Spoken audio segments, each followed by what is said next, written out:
지난 3월 기독교 윤리실천본부, 줄여서 기윤이실에서 매년 한 번씩 종교별 신뢰도를 조사하는데 그 결과를 발표한 바 있습니다. 천주교, 불교에 이어서 교회는 이번에도 3등을 기록했는데 19%가 한국교회를 신뢰한다고 한국 시민들이 응답을 하였습니다. 20% 이하로 내려온 첫 번째 사례에 이어서 그 충격이 다소 크다고 할 수가 있습니다. 이런 일이 있을 때마다 기훈씨를 한때 이끌었던 손봉호 장로님은 왜 기독교가, 교회가 특별히 이 시대에 이렇게 사람들에게 외면당하고 있느냐는 그 큰 질문에 대하여 수년 전 어느 교회에서 동네 개된 기독교라는 다소 도발적인 강연 제목에서 그분은 윤리적 실패 때문이라고 꼬집었습니다. 목회자들, 이 교회 세습을 중심으로 한 이 목회자들의 윤리적 타락과 각종 사회적 큰 사건이 있을 때 거기에 기독교인이 꼭 포함되어 있다는 그런 성도들의 윤리적 실패가 결국은 세상으로부터 지지를 받지 못하게 만들었다고 그는 말하였습니다. 맞는 말일 겁니다.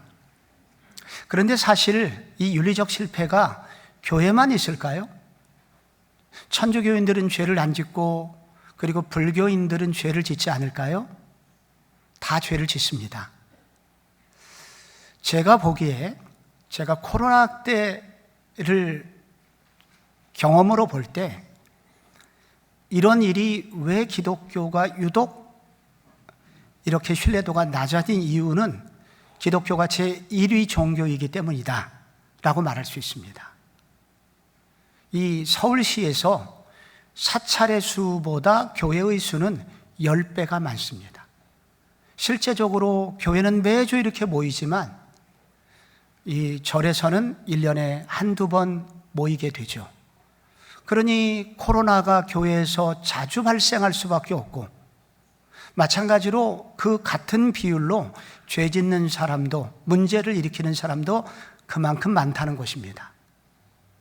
기독교가 1위 종교가 된 것만큼 세상의 교회를 향한 기대도 컸다는 것입니다. 그런데 그에 맞게 기독교인들이, 교회가 세상의 필요를 채우지 못하고 세상과 다를 것이 조금도 없다는 것이 그들의 분노의 원인이 된다는 것입니다. 목사에게 목사다운 맛을 느낄 수가 없고 성도에게 성도다운 맛을 찾을 수 없는 이런 이유들이 결국은 오늘의 이런 참담한 결과를 만들어 냈다는 것입니다. 우리는 어떤 사람들인가? 예수의 십자가로 구원을 받은 사람이고 그리고 예수의 부활을 믿는 사람들입니다. 부활은 무엇입니까? 인간의 최악의 절망까지도 이길 수 있는 놀라운 하늘 소망을 가진 것, 그것이 바로 부활이고 그런 믿음을 갖고 있습니다. 오늘도 우리는 예배 시간에 전능하신 하나님을 믿는다고 고백했고, 그리고 장사한 지 사흘 만에 죽은 자 가운데서 다시 살아나사 하나님 보좌 우편에 앉아 계신 그리스도를 믿는다고 고백을 했습니다. 그런데 이런 십자가와 부활의 신앙이 왜 삶의 현장에서는 아무런 맛이 나지 않는 것일까요? 도대체 왜 그런 일이 이 사회에, 이 시대에 일어나는 것일까요? 오늘 본문에 보면 예수님께서 어느 안식일에 어느 바리새인에게 식사 초대를 받습니다. 여기 바리새인은 바리새인 중에 우두머리를 말합니다. 바리새인 중에 산헤드린 공회원, 즉 국회의원에 해당하는 몇 사람이 있는데 그 중에 한 사람일 것이라고 학자들은 그렇게 추측합니다. 그러니까 그 높은 사람의 집에 어느 안식일에 예수님이 밥을 이제 먹게 된 것입니다. 밥을 먹는다는 것은 일상적인 일입니다. 특별한 일이 아니죠. 그런데 바로 일상에서 벌어지는 이 시간까지도 주님은 귀하게 여기셔서 이것을 기회로 하여 하나님 나라를 가르치시게 됩니다. 너희들 식사 초대 받았을 때 상석에 앉으려고 하지 마라. 창피당한다. 둘째, 파티에 손님을 초대할 때 부자 초대하지 말고 가난한 사람에게 초대해라. 그것은 당시 1세기에 잊기 힘든 일이었습니다. 그런데 왜 그렇게 해야 되느냐고 예수님이 오늘 본문의 끝부분에 이렇게 말씀하십니다. 14절에 이는 의인의 부활 시에 내가 갚음을 받겠음이라. 여기 부활신앙이 나옵니다. 그리스도인들이 이렇게 해야 되는 이유는, 일상에서 이런 삶을 살아내야 되는 이유는 부활을 믿는 사람들이기 때문이다 라는 것이죠. 예수의 부활은 부활절 하루만 지키는 것이 아닙니다. 일상에서 부활을 믿는 사람으로 살아가는 것입니다. 그때 이웃들에게 건강한 영향을 미치게 되고, 그리고 많은 사람들에게 예수가 얼마나 아름다운 분인지를 알게 되는 계기가 된다는 것입니다. 그래서 우리의 일상, 우리의 삶의 한복판에서 부활의 삶을 살아내는 것은 가장 예수 그리스도를 영광스럽게 하는 일이죠. 그렇다면 어떻게? 혹은 삶의 한복판에서 예수의 부활을 믿으며 산다는 것은 어떤 뜻일까요? 어떤 의미에서 예수님은 이런 말씀을 하신 것일까요? 첫째로, 미래 부활의 영광을 오늘 내 것이 되게 하라 라는 말씀입니다. 1세기 유대 땅에서 최고의 축제는 혼인잔치를 하는 것이었습니다. 춘향전에 보면 사또의 생일날 많은 사람들이 모이게 되는데, 사또의 친구들은 마루 위에서 밥을 먹습니다. 그리고 그보다 조금 못한 사람들은 툇마루 위에서 밥을 먹고, 그리고 그보다 못한 분들은 마당의 멍석 위에서 밥을 먹지요. 1세기 유대 문화도 비슷했습니다. 그리고 또한 사또가 함께 밥을 먹는 마루 위에서 밥을 먹는 사람은 가운데 자리를 중심으로 맨 왼쪽, 첫 번째 왼쪽에 있는 좌의정의 자리가 가장 중요한 사람을 앉힙니다. 그리고 우의정의 자리에 앉히고 다시 좌측에, 다시 우측에 하는 방식으로 마루 위에 이 자리 배치가 이루어집니다. 그런데 예수님께서 어떤 사람이 상석에 앉았다가, 즉 좌의정의 자리에 앉았다가 이제 중요한 사람이 늦게 도착하게 되었을 때 그 좌의정 자리에 앉았던 사람이 말석으로 가게 되는 동안 얼마나 그 사람이 수치스럽겠느냐. 그러니 차라리 너희는 처음부터 말석에 앉아라. 말석에 앉아 있을 때 주인이 아이 친구야 왜 거기 앉아 있어? 여기 가까이 오시오 라고 그렇게 이야기를 할 때 그것이 그 사람에게는 영광이 되지 않겠느냐라고 말씀하십니다. 그런데 예수님께서 이 중요한 시간에 예수님께서 지금 식사 매너를 지키라는 말씀을 하시는 것일까요? 예수님은 도대체 왜 이런 말씀을 하시는 것일까요? 바로 바리새인들 때문입니다. 이 바리새인들은 기회만 되면 주인 옆자리에 앉으려고 했습니다. 가장 명예로운 자리, 가장 높은 자리를 언제나 이들은 탐하였습니다. 많은 사람들에게 존중을 받기를 늘 원했던 것입니다. 그런데 이것이 지나쳐서 그들은 늘 자기 자신이 월등하다고 생각했습니다. 반대로 웬만한 사람들은 이런 대우를 받을 자격이 없다고 무시하였습니다. 결정적으로는 그들의 이런 생각이 그들의 기도 생활에 영향을 미치게 됩니다. 누가복음 18장에 보면 바리새인과 세리의 기도 중에 바리새인이 이렇게 기도를 합니다. 바리새인이 서서 따로 기도하여 이르되 하나님이여 나는 다른 사람들 곧 토색, 불의, 간음을 하는 자들과 같지 아니하고 이 세리놈하고도 같지 않습니다 라고 기도를 합니다. 그렇게 안 되게 해주셔서 감사합니다 라고 그렇게 기도를 하죠. 여러분, 기도할 때 이 정도의 영성을 가진 사람이라면 삶의 모든 영역이 이렇게 되었을 것입니다. 그들의 말투에서 늘 재수가 없었을 겁니다. 늘 우월감을 표현했을 것이고, 대화는 늘 주도적이었을 것이고, 자기 얘기만 하고 사라지고, 그리고 다른 사람을 향한 섬김보다 늘 섬김을 받으려고만 했던 것이죠. 그런데 예수님은 너희들은, 즉 예수의 제자들인 너희들은 그렇게 살면 안 돼. 너희들은 이런 바리새인들의 영성을 배우면 안 돼. 왜 배우면 안 되냐? 그것이 끝부분 14절의 결론입니다. 의인들의 부활 시에 갚음을 받겠음이라 라고 나오고 있습니다. 여기 의인의 부활이 있고 의인의 부활을 믿는 사람이기 때문에 그렇게 살면 안 된다는 거예요. 여러분, 의인의 부활은 무엇을 말하는 것일까요?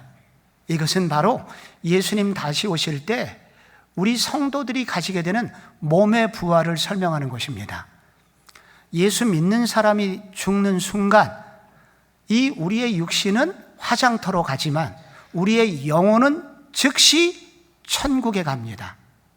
그런데 예수님 다시 오시는 날 최후의 심판이 있고, 그 예수님 다시 오시는 재림의 날은 바로 이 우리의 영혼과 예전에 우리가 가지고 있었던 육신의 형상이 덧입혀지게 됩니다. 그래서 신비한 몸의 부활의 모습이 나오는데, 그것을 일컬어서 신학자들은 부활체라고 부릅니다. 예수님께서 부활하셨을 때 제자들이 예수님을 알아보았습니다. 영광스러운 신비한 몸으로 예수님이 달라지셨죠. 예전에 인간의 몸은 아니었지만 그러나 인간의 형상을 한 예수님의 모습을 보았습니다. 부활체라는 것입니다. 그래서 그날 우리 모두는 몸의 부활을 할 것입니다. 그렇기 때문에 우리 성복조항계 교우들은 부활의 그날에 천국 가서 다시 만나게 됩니다. 서로 다 알아보게 됩니다.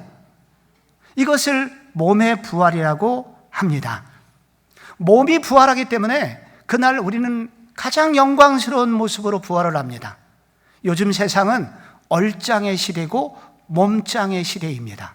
그러나 그날 우리는 상상할 수 없는 아름다운 몸과 얼굴로 변화될 것을 성경이 약속합니다.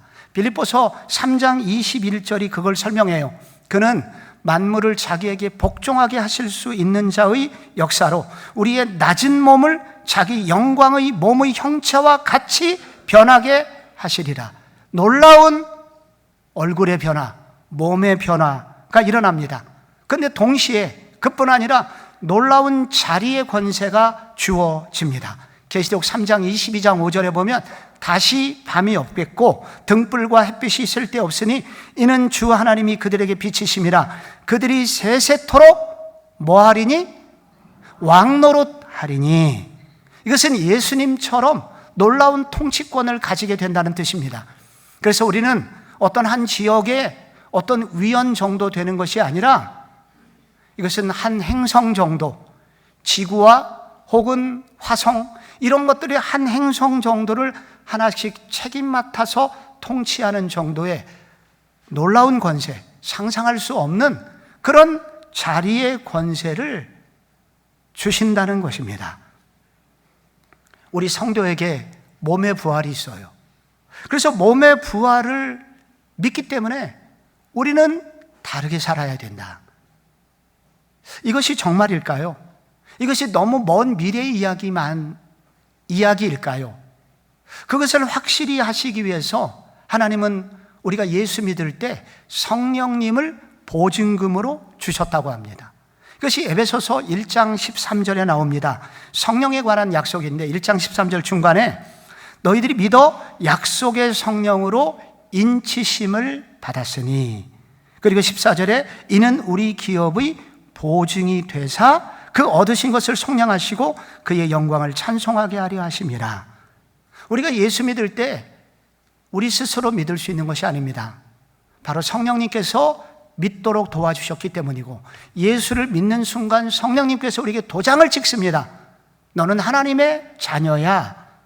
도장만 찍지 않으시고 보증, 기업의 보증이 되십니다. 즉 천국 갈 때까지 우리와 동행하시며 반드시 부활의 영광을 받는 그날까지 우리를 지켜주신다는 그런 뜻입니다. 그러므로 우리 안에 성령이 계시다는 뜻은, 예수를 믿는다는 것은 성령이 오셨다는 뜻이고, 성령이 계시다는 뜻은 바로 부활의 영광을 반드시 누리게 해줄 것을 약속하는 것이며, 그뿐만이 아니라 그 성령님이 지금 우리 가운데 계시니 그 미래에 있게 될 부활의 영광을 지금도 맛볼 수 있도록 도와주신다는 뜻입니다. 그러므로 우리가 성령을 받았다는 것은 앞으로 부활의 확실성을 말해줄 뿐만 아니라, 그 미래에 있게 될 부활은 미래의 일만이 아니라 지금 내 안에 계신 성령님이 우리로 하여금 이 부활의 영광을 맛보고 누리도록 도와주시는 은혜를 체험하는 사람들이라는 뜻입니다. 여러분, 스데반이 순교를 하였습니다. 돌에 맞았습니다. 근데 그가 죽어가는데도 사도행전 7장에 보니까 그가 천사의 얼굴을 하면서 환하게 웃으면서 순교를 하였습니다. 그런데 이 구절을 잘 읽어보면 사도행전 그 7장에 이런 구절이 나옵니다. 스데반이 성령이 충만하여 이르되 하면서 무슨 얘기가 나오냐면, 바로 보좌, 하늘 보좌 우편에 계신 예수 그리스도께서 앉아 계시지 않고 벌떡 일어나서 스데반을 바라보고 계신 것을 스데반이 경험하게 됩니다. 그 부활하신 예수님이죠. 그 부활의 주님을 스데반이 눈으로 보게 되는데, 그렇게 볼 수 있도록 해주신 분이 성령님이시라는 겁니다. 바로 성령님께서 우리로 하여금 미래에 일어날 부활의 영광을 오늘 나의 삶의 현재에도, 현실 속에서도 느낄 수 있도록 해주신다. 그러니 부활이 있다는 것은, 부활을 믿는다는 것은 꼭 미래에 내가 죽어서 갈 천국이나 미래에 내가 일어나게 될 몸의 부활, 그것으로 그쳐서는 안 되고, 미래에 있게 될 그 부활의 영광 때문에 오늘의 나의 삶이 달라져야 된다고 도전하고 있는 것입니다. 제가 살던 시골 마을에 저수지가 있습니다. 그런데 그 저수지 밑에 곡식이 잘 자라는 푸르른 논이 있고, 모든 곡식들이 바싹 말라버렸거나 혹은 어떤 풀도 말라버린 논이 있습니다. 가까이 가보면 차이는 딱 하나입니다.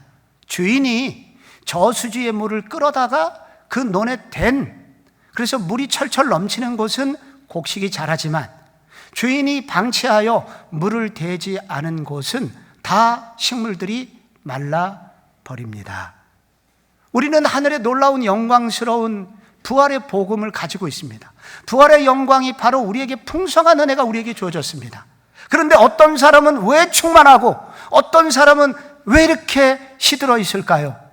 바로 이 성령 하나님을 의지해서 내 속에 그 미래에 있게 될 부활의 영광을 오늘 나의 삶에 적용하지 않을 때, 나의 삶에 아무런 관련이 없는 것처럼 살게 만들기 때문에 우리의 삶이 그렇게 공허할 수 있다는 것입니다. 저는 제가 부목사 시절에 제가 섬기던 교회 6인 1조로 한 팀을 이루어서 여러 교구를 이제 섬기도록 그렇게 이제 조직이 되어 있는데, 어느 해 여름이 되었고 수박 한 통이 선물로 들어오게 되었습니다. 수박을 갈랐고 서로 먹게 되었습니다. 그때 바로 그 순간 제가 지금까지 20년 이상 존경하게 된 그 목사님이 탄생하는 순간이었습니다. 그런데 제 선임 부목사님이 이제 먼저 수박을 먹을 권리가 있습니다. 그런데 이분이 이 수박을, 변두리에 있는 수박을 드시더라고요. 다른 모든 목사님들의 관심사는 수박의 안심 부위였습니다. 저걸 누가 먹을까? 그래서 내 차례가 와야 되는데 이렇게 생각을 하고 있는데, 선임 형님 부목사가 변두리를 먹어요. 제가 감동을 했고 제가 끝나고 나서 물었습니다. 선배님, 왜 변두리부터 드셨습니까? 우리 집사람 때문입니다. 우리 집사람이 요즘 나한테 말하기를 당신은 특별히 식탐이 많으니 먹는 거 조심하고 특별히 수박을 먹을 때 변두리부터 드세요. 그래야 좋은 목사 됩니다. 이런 얘기를 들은 이후에 자기가 그런 삶을 살게 되었다는 거예요. 저는 그동안 많은 성도님들, 사모님들을 보아왔지만 이 사모님만큼 성령 충만한 사모님을 본 적이 없습니다. 그 다음부터 그 목사님을 제가 존경하게 되었고, 그 목사님은 지금도 전주에서 20년 이상 한 교회를 건강하게 이끌어가고 있습니다. 부활의 복음을 믿는다는 것, 내가 이렇게 영광스러운 존재가 되었다는 것, 내가 하늘의 영광스러운 지위를 얻게 되었다는 것은 바로 그 부유함이 너무 커서 오늘의 나의 삶의 작은 현장에서 조금 손해보는 거, 조금 내가 덜 먹는다고 하더라도 하나도 문제가 되지 않게 만드는 것입니다. 그 부유함을 나의 삶에 적용할 수 있는 사람을 성령의 사람이라고 그렇게 부릅니다. 올여름 수박이 나올 것입니다. 여러분은 어느 부위부터 드셨습니까? 여러분의 가정에서, 여러분의 직장에서 여러분의 수박 먹는 부위가 바로 여러분의 삶에 그리스도인인지 아닌지가 드러나는 매우 중요한 순간이 될 것입니다. 식당에서 자리를 맡는 것은 언제나 전쟁입니다. 우리 교회도 만만치 않아요. 그래서 우리 교회도 점심이 되면 줄을 서야 됩니다. 그래서 나를 알아주지 못한다고 서운해 하시는 분들이 종종 있을 수 있습니다. 그러나 부활을 믿는 성도들은 내가 조금 서운한 자리에 앉았다 하더라도 서운할 이유가 없습니다. 내가 앞으로 차지할 광활한 우주가 다 내 것이야. 하나님이 내 자리를 마련해 놓으셨거든요. 부활의 영광을 믿는 사람이기 때문에 오늘 나의 식당에서의 잠깐 서운한 일은 아무것도 아니게 되는 능력을 발휘하게 됩니다. 어느 교회 입당 예배를 간 적이 있습니다. 목사님 말로는 1,400인분 음식을 주문했다고 하는데 손님은 800명밖에 오지 않았지만 음식이 모자랐고 일부는 못 먹고 갔습니다. 제가 지금 그 교회 생각해도 이가 갈립니다. 그런데 왜 그런 일이 생겼을까? 앞에 먼저 드신 분이 3인분씩 드셨고 그나마 봉다리에다가 음식까지 싸가시는 바람에 그 교회의 이미지는 그렇게 상하게 되었습니다. 먼저 음식을 드신 분들이 진정으로 부활의 신앙을 가지고 계셨더라면 그런 일이 있었을까요? 하늘의 부유함을 가졌기 때문에 나만 먹는 게 아니라 내 뒷사람도 먹어야지 생각하지 않았겠습니까? 여러분, 오늘 주차하실 때 어디다 차를 대고 오셨습니까? 주차장에서 가장 인기 있는 자리는 가장 빨리 나갈 수 있는 자리입니다. 그것 때문에 언제나 싸움이 벌어지고, 그리고 그렇게 하지 않을 때 서운함을 표출하기도 합니다. 그러나 성도 여러분, 부활이 우리 것인데 어느 날 이제 우주 전체가 다 주차장이 될 날이 올 텐데 이 하늘의 부유함을 가진 우리이기 때문에 오늘 조금 불편하고 오늘 내 차가 조금 구석에 있다고 한들 그것이 우리의 신앙이 무슨 해가 되겠습니까? 부활을 믿는 성도 여러분, 여러분의 삶의 현장에 부활의 예수님을 초청하시기를 바랍니다. 부활의 주님이 여러분의 삶의 현장에, 일상에, 식당에서, 주차장에서, 거리에서 부활의 주님이 여러분의 주님이 되시기를 바랍니다. 여러분, 복음성가 중에 이런 찬양을 혹시 아시나요? 삶의 작은 일에도 그 마음을 알기 원하네. 그 길, 그 좁은 길로 가기 원해. 나의 작음을 알고 그분의 크심을 알며 소망 그 깊은 길로 가기 원하네. 저기 높이 솟은 산이 되기보다 여기 오름직한 동산이 되길, 내 가는 길만 비추기보다는 누군가의 길을 비춰준다면, 이 노랫말처럼, 이 찬양의 가사처럼 우리도 그렇게 작은 길로 걸어갈 수 있는 진정한 부활의 신앙의 역사가 우리 성도님들의 삶 가운데 나타나기를 소원합니다. 일상에서 부활의 신앙인으로 살려면 둘째로 하늘의 보상을 기대해야 합니다. 예수님이 한 걸음 더 나가서 이번에는 식사에 초대할 대상들을 알려주십니다. 12절에 너희들이 식사 초대할 때 벗이나 형제나 친척이나 부자를 청하지 마라. 청하지 말라는 이 단어는 강력한 부정명령입니다. 절대로 이들을 청하지 마라. 그러면 누구를 청해요? 13절에 차라리 가난한 자들과 몸 불편한 자들과 저는 자들과 맹인들을 청하라. 왜 그렇게 청해야 되냐? 14절입니다. 그리하면 그들이 갚을 것이 없으므로 내게 복이 되리니 이는 의인들의 부활 시에 내가 갚음을 받겠습니다. 여기 다시 의인들의 부활이 나오고 갚음을 받겠음이라고 나옵니다. 여러분, 이렇게 해야 되는 이유가 무엇일까요? 갚을 것이 없으므로 이게 무슨 뜻일까요? 1세기 유대 사회에서 식사 초대는 인맥을 쌓는 중요한 자리였습니다. 장사하는 데 도움을 줄 만한 관계망을 형성하거나 출세에 도움을 주는 바로 출세길을 잡는 길 순간이기도 하였고, 그래서 그런 손님들, 그렇게 해줄 수 있는 손님들을 초대하게 됩니다.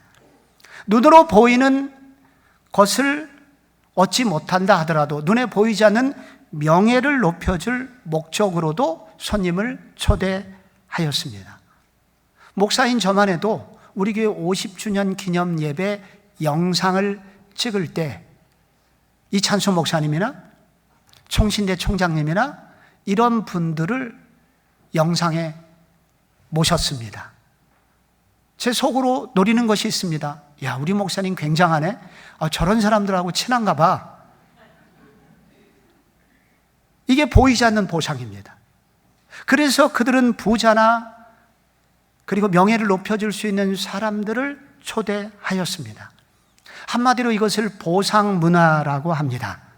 누군가를 초대하는 것은 어떤 보답을 줄 수 있을 경우에만 하는 것이지요. 돈으로 갚든지 명예로 갚든지 해야 합니다. 성경학자 조엘 그린의 그 책에 따르면 로마 제국이 정치적 안정을 이룰 수 있었던 이유는 선물과 보답이라는 제도가 위의 황제로부터 저 변방에 있는 변두리까지 모든 사람들 속에 이 제도가 정착되었기 때문이었다고 그는 기술을 합니다. 그래서 있는 사람들끼리 엮게 됩니다. 그 결과 부자는 결코 가난한 사람을 초대하지 않습니다. 그들로부터 무엇이 나오지 않기 때문이죠. 또한 가난한 사람도 도로 갚을 길이 없기 때문에 초대받으면 난처해집니다.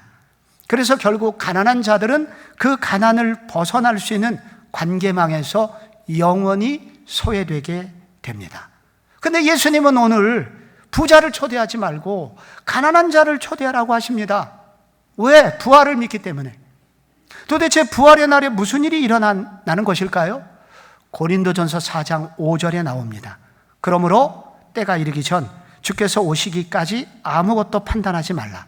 그 다음에 부활 얘기가 나옵니다. 그가 어둠에 감추인 것들을 드러내고 마음의 뜻을 나타내시리니 그때에 각 사람에게 하나님으로부터 칭찬이 있으리라. 어두운 것들이 다 드러나게 됩니다. 그날에 마음에 생각했던 것까지 다 드러나게 됩니다.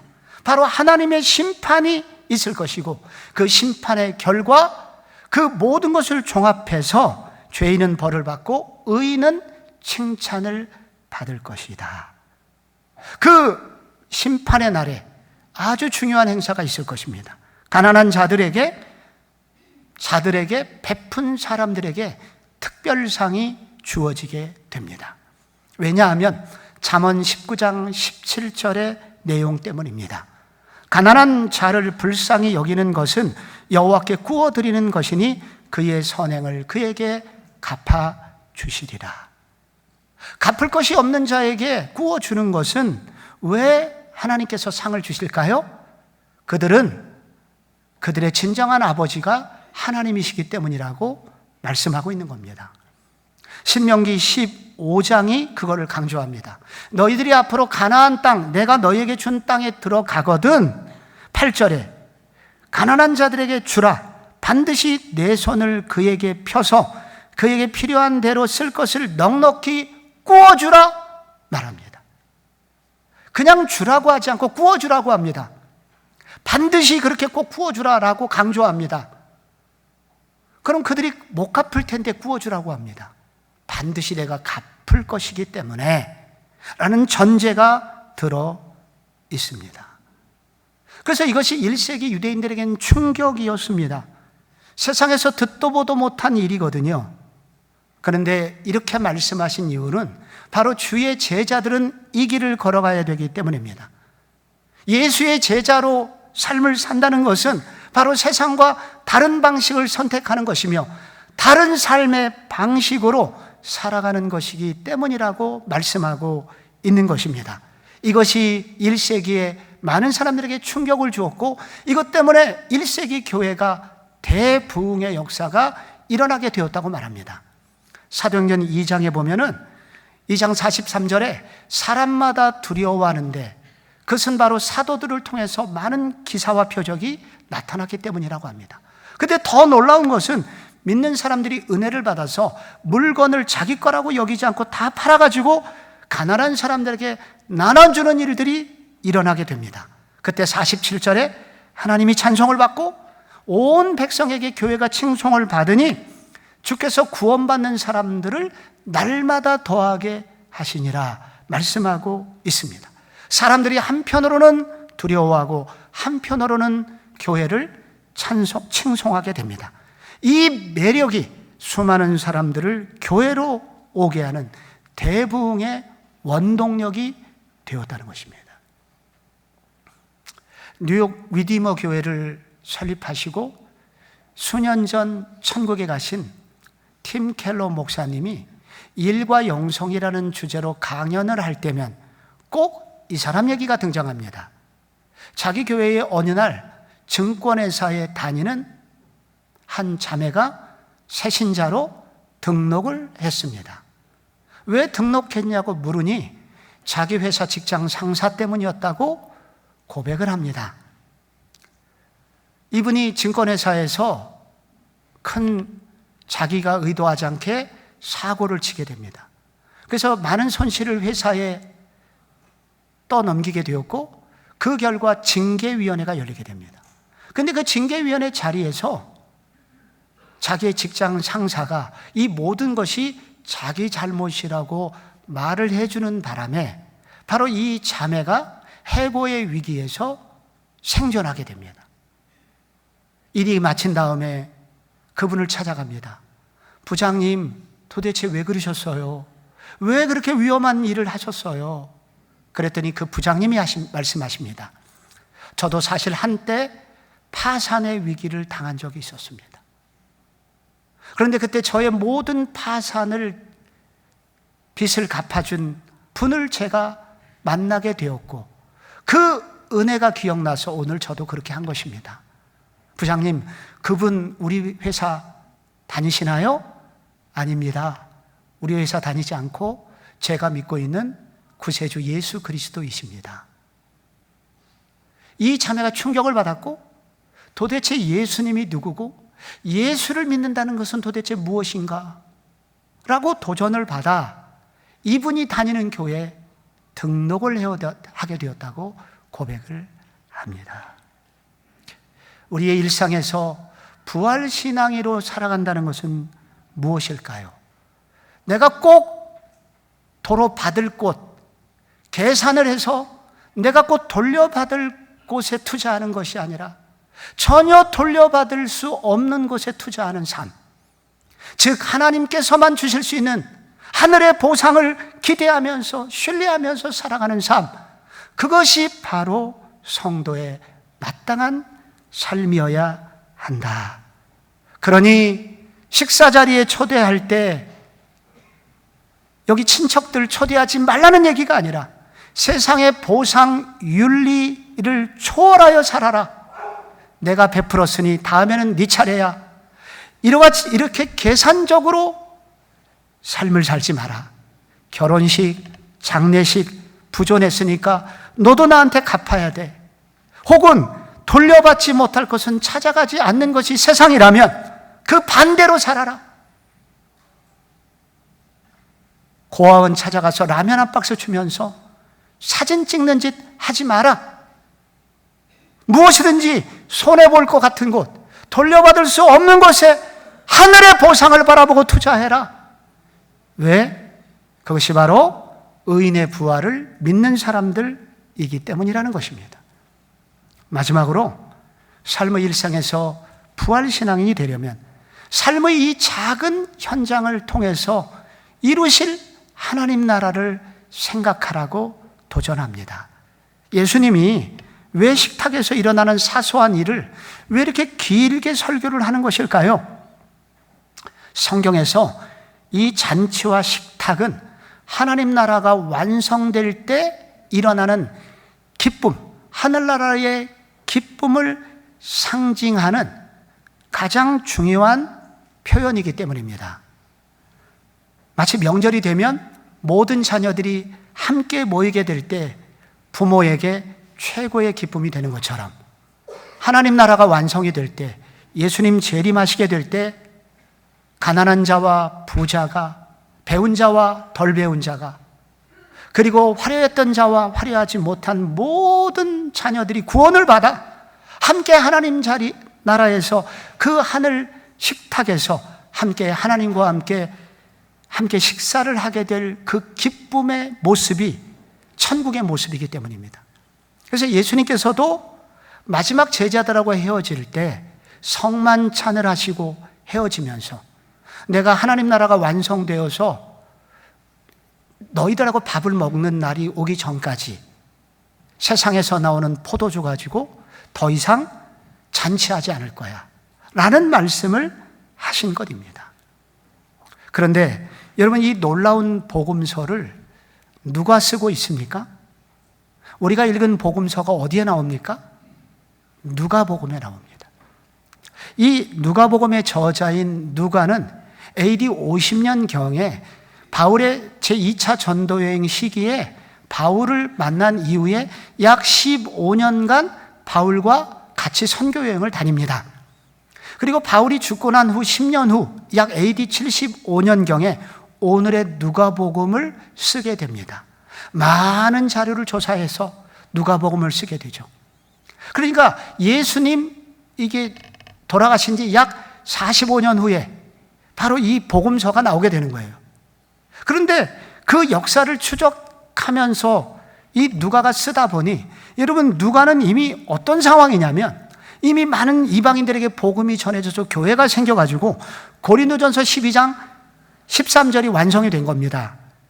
유대인이나 헬라인이나 종이나 자유자가 다 같이 세례를 받고 같이 음식을 먹는 이 놀라운, 바로 예수님께서 원래 꿈꾸셨던 그 놀라운 하늘나라의 역사가 이미 누가가 선교의 현장마다 체험하고 있는 일입니다.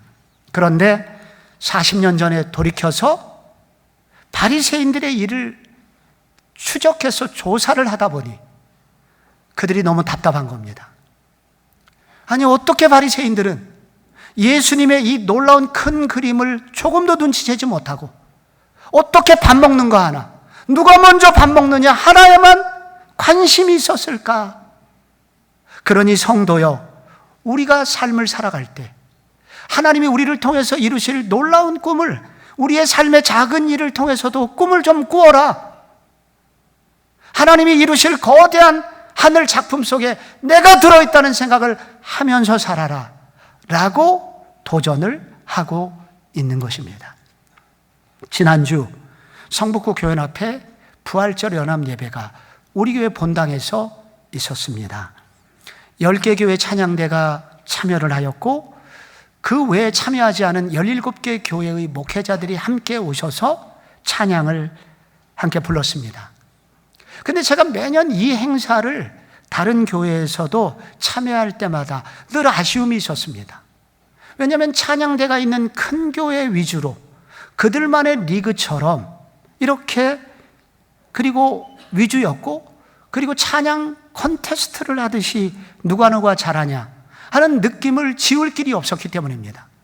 이번에 우리 교회에서 하게 됐으니 조금은 더 주님이 기뻐하시는 방법이 없을까 기도하게 되었고, 그 결과 마지막 찬양대를 보내지 않은 또 다른 작은 교회 목사님들 초대하여 총 29분이 그날 찬양을 할 수 있게 되었습니다. 예배가 마쳤고 식사 시간이 되었습니다. 종암동 상가 2층에서 목회하시는 한 목사님이 인사말을 하십니다. 오늘 예술의 전당에 온 느낌이었습니다. 일생일대에 이런 은혜는 처음인 것 같습니다. 가사 하나하나가 제 가슴에 와 닿았습니다. 그런데 왜 이렇게 좋은 자리에 제가 처음 오게 되었을까요? 앞으로도 저 같은 목사가 이런 모임에 올 수 있도록 초대해 주시기 바랍니다. 저는 울었습니다. 이 찬양 경연대, 이 찬양 부활절 찬양 집회를 준비할 때 기도 중에 하나님이 제게 주신 말씀이 있습니다. 계시록 7장입니다.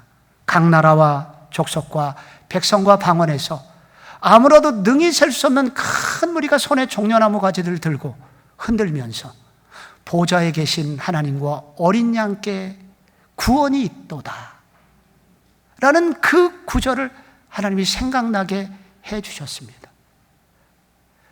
작은 일이라고 어떤 사람은 생각할 수 있지만 나의 삶에 우리 교회에 주어진 이 작은 일 하나를 어떻게 하면 하나님 나라를 이루는 방편이 될까 기도했더니 누군가의 가슴에 하나님 나라가 이루어지는 것을 보게 되었습니다.